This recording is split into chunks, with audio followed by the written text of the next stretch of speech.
kasih ibu membawa ke syurga. Anak penat kaki, ibu tolong suap. Kaki yang penat, tapi tangan tak boleh nak suap. Makan kaki. Yang datang dengan bas, kalau yang datang sendiri guna public transport, boleh naik bas ni. Bas ni dia Auschwitz. Dia akan pergi ke Auschwitz 2. Rasa patah balik kat sini. So kita dah naik bas untuk ke Auschwitz 2 pula. Kat situ kita akan spend lebih kurang sejam. We are just at the very end of where was. Kita daripada Auschwitz 1 tadi 5 minit saja ke Auschwitz 2 ataupun nama lain dia adalah Birkenau. This is the final boarding call for passengers.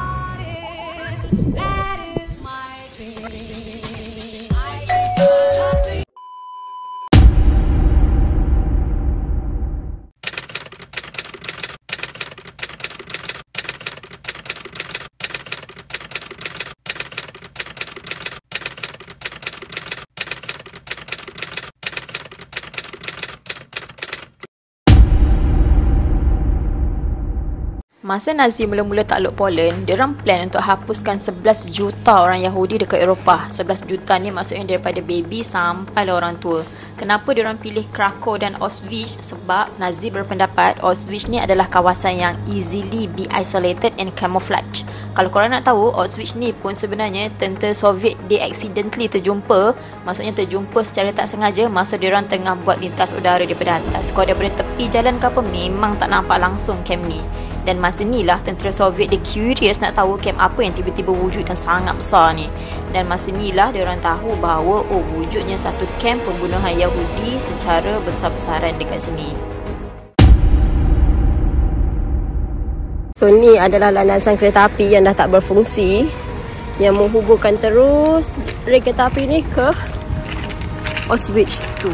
Dekat Auschwitz ada 3 unloading ramp, iaitu tempat tahanan diturunkan. Yang pertama terletak berhampiran Auschwitz 1, yang mana grup pertama yang sampai dekat sini adalah 728 tahanan dari Poland sendiri pada tahun 1940. Rem kedua pula mula beroperasi pada 1942 dan terletak di tengah-tengah di antara kem Auschwitz 1 dan Birkenau. Dekat sinilah majoriti tahanan Yahudi diturunkan sehinggalah Mei 1944. Rem ketiga pula terletak di Birkenau dan mula beroperasi pada Mei 1944 menggantikan rem kedua, dan kumpulan pertama yang sampai dekat sini adalah Yahudi dari Hungary. Lepas penumpang semua turun dekat rem ni, proses selection akan terus dibuat dekat situ juga. Setiap keluarga akan dipisahkan mengikut jantina dan dibahagikan kepada 2 kumpulan. Kumpulan pertama, lelaki dewasa dan remaja yang berumur 16 tahun ke atas. Kumpulan kedua pula adalah wanita dan kanak-kanak yang berumur di bawah 16 tahun. Kanak-kanak yang di bawah umur 16 tahun ni, dia tak kisah lelaki ke perempuan, akan diletakkan sekali dengan mak diorang, dengan wanita-wanita ni lah. Kemudian, semua diorang ni akan dibawa untuk jumpa doktor. Dekat sinilah diorang akan dinilai sama ada sihat ataupun tak, dan doktor-doktor ni yang akan buat pilihan dan buat keputusan sama ada seseorang tahanan tu layak untuk hidup ataupun perlu dihapuskan. Untuk kanak-kanak pula, sesiapa sahaja yang di bawah umur 16 tahun memang tak ada pilihan untuk hidup tetapi akan terus dihapuskan. Macam tu juga dengan orang tua, sebab diorang ni memang tak memberi apa-apa sumbangan kepada Nazi. Cuma pada tahun 1944, had umur kanak-kanak yang akan dihapuskan ni diubah daripada 16 tahun ke 14 tahun. Jadi kanak-kanak yang berumur 14 tahun ke atas ni akan ditugaskan jadi buruh paksa. Daripada 1.1 juta tahanan Yahudi yang dihantar dekat Auschwitz ni, hanya 200,000 sahaja yang dijadikan buruh paksa. Selebihnya 900,000 orang lagi dihapuskan dekat dalam gas chamber. Dan untuk proses first selection ni, sesiapa sahaja yang Dr. Mark as unfit akan dibawa naik truck untuk ke gas chamber ni lah. Tapi orang-orang ni tak diberitahu lah yang diorang akan dihapuskan. Diorang just diberitahu akan dibawa ke camp. Tapi sebelum ke camp tu, diorang kena undergo proses disinfection dulu dan kena mandi. Masa ni lah nanti diorang akan kena kunci dekat dalam gas chamber dan dihapuskan, dan kemudian mayat-mayat diorang ni nanti akan dibakar dalam krematoria. So yang ni adalah pintu masuk kawasan-kawasan reruntuhan, dan mana yang ni ada menempatkan tempat tempur untuk diorang bersiap apa semua. Dia cakap buka baju nak pergi mandi. Semua orang kena paksa buka baju pergi mandi. Tapi bila diorang buka baju pergi mandi, sebenarnya bukan pergi mandi. Diorang akan masuk kat satu bilik, yang mana satu bilik tu nanti diorang duduk dalam tu, tapi air shower tak keluar. Apa yang keluar adalah asap tu. Diorang dah bunuh ramai-ramai kat dalam tu. So literally di sinilah tempat kat mana dia orang musnah atau bunuh semua orang tahanan tu untuk chamber untuk bunuh dengan asap. Kat belakang sana pula yang tuhan yang tinggi tu, yang tu adalah krematoria. Krematoria ni memang dia orang akan bakar mayat tu dengan suhu 1000 degrees. Sebelum gas chamber beroperasi sepenuhnya pada 3 hingga 5 September 1941, Nazi ni dia buat eksperimen dulu in order to find out the most effective chemical agent yang dapat bunuh tahanan dengan cara paling cepat. Seramai 650 tahanan Soviet dan 250 orang polis yang sakit dijadikan bahan eksperimen.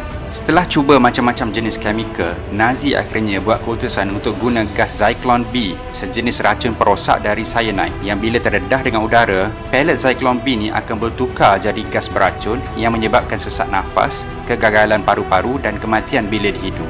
6 bulan seterusnya, gas chamber kedua dibina, yang mana gas chamber kedua ni boleh hapuskan 800 orang dalam satu masa, dan gas chamber yang ketiga pula boleh memuatkan seramai 1,200 orang dalam satu masa. Tak cukup 3, Nazi bina 4 lagi gas chamber yang sangat besar yang boleh memuatkan 2,000 orang, menjadikan jumlah penghapusan ke semua gas chamber adalah hampir 10,000 orang dalam satu masa.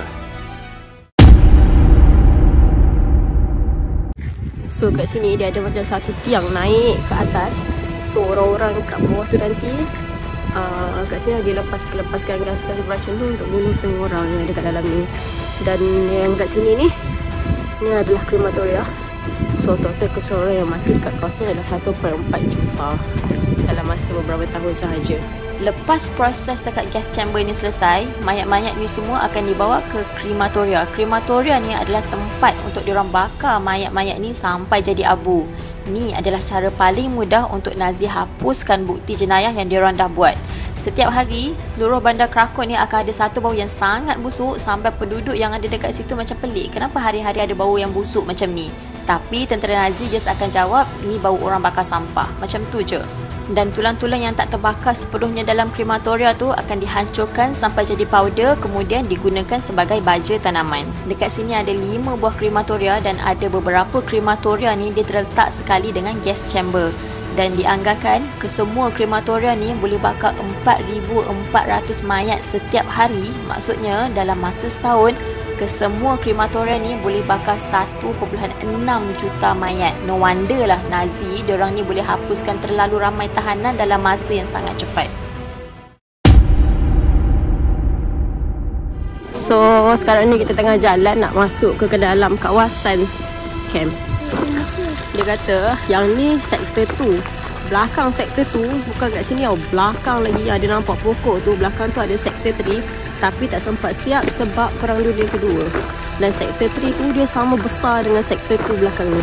So macam guide tu cakap tadi, apa-apa sahaja benda yang kita orang nampak dekat sini, yang kita tengok kat sini, sama ada nak percaya ataupun tidak. Sebab kan diorang cakap Holocaust tu benda yang dia buat-buat, benda palsu. Tapi dia kata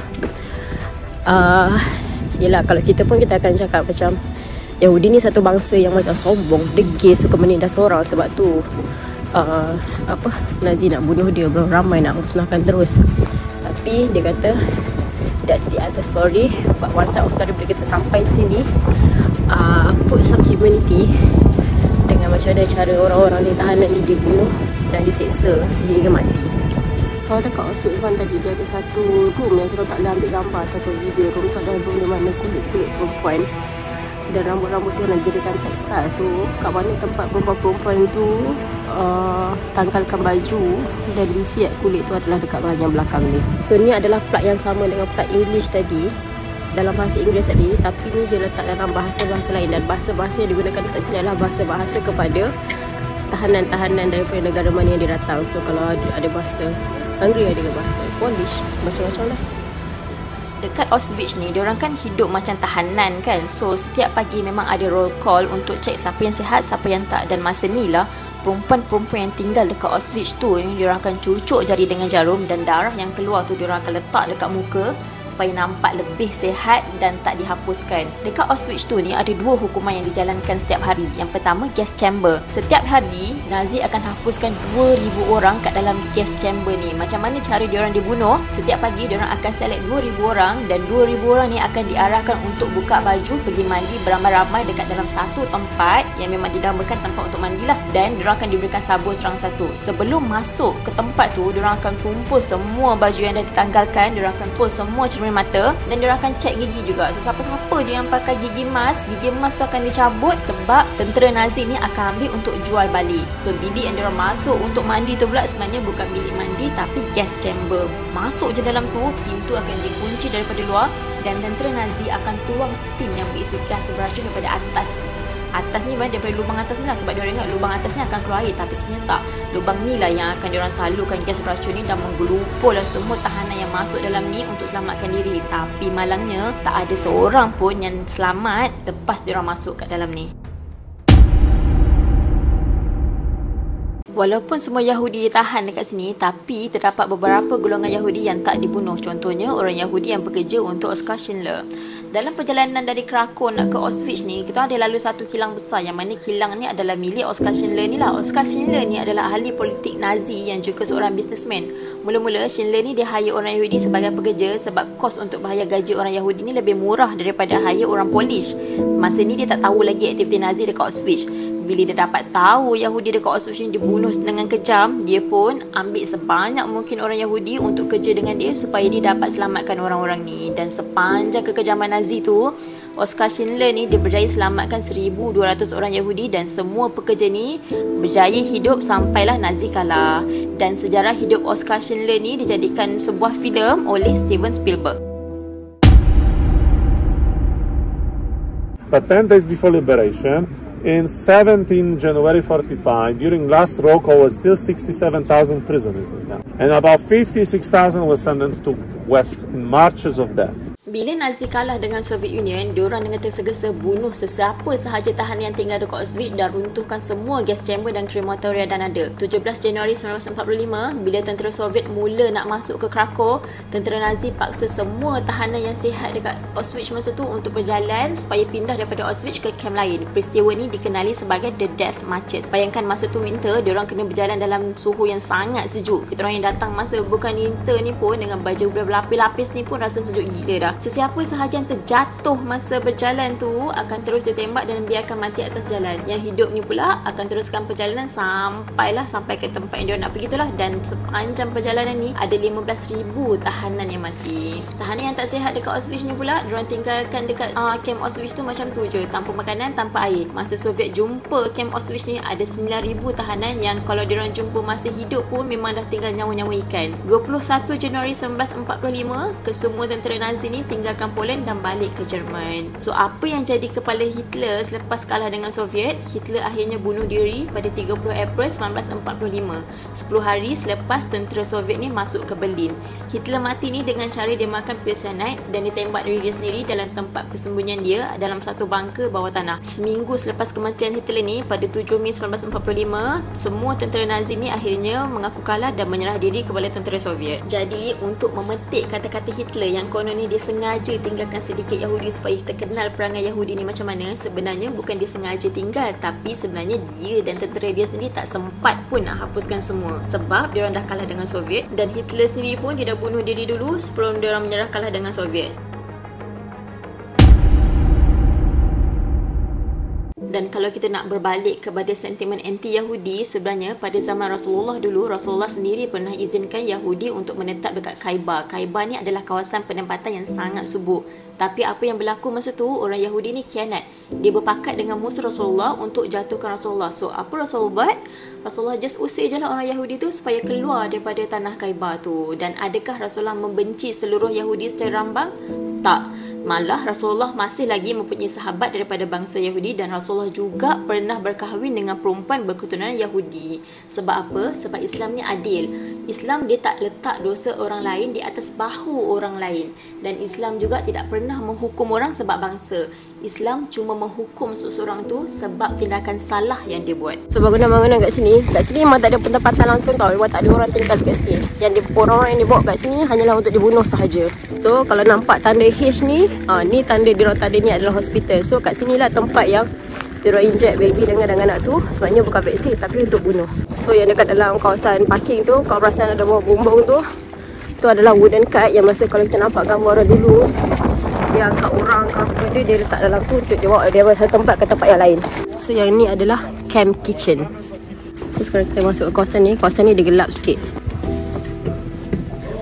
Masuk dalam ni memang gelap sikit. Slow sikit.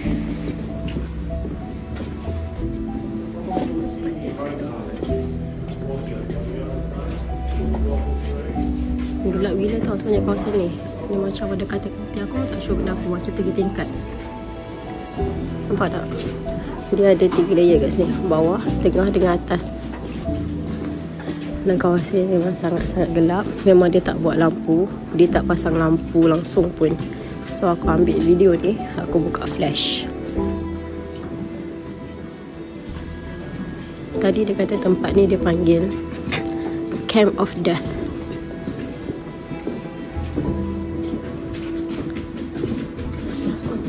Besar kawasan ni. So kita dah keluar daripada kawasan tadi. Bahagian luar dia sangat besar kawasan ni. Ni orang yang baru nak masuk. Today this place is like a museum. You remember the inscription you saw at the monuments. But I prefer, and I just always use the words of George Santayana. Those who don't remember the past are condemned to repeat it. So today, the fact that you are here, it means we are not trying not to forget. In this place, 100,000 lost their lives like a prisoners or during selection. Today, 100,000 visit this place like a visitor. We have some kind of influence what could happen in our small areas. So for the fact that you are here today, I just want to say thank you. In my name, Museum. And I just only want to wish you a safety journey back to your homes. Just in a moment to your temporary homes in Krakow. Tell your friends, family members what you have seen here. I was just a small part of it, trying to tell you my interpretation of this place. Thank you very much. We missed 2 days of school and we're going home tomorrow on a plane. Okay, and still that gentleman is unknown, yes? So kalau tanya aku, adakah worth it untuk datang Poland ke Krakow semata-mata untuk tengok benda ni, dan kita orang bayar €150 for this trip, 1, 2, 3, 4 orang ni untuk tour guide dan transfer. Bagi aku sangat-sangat berbaloi. I would spend just to have this kind of experience.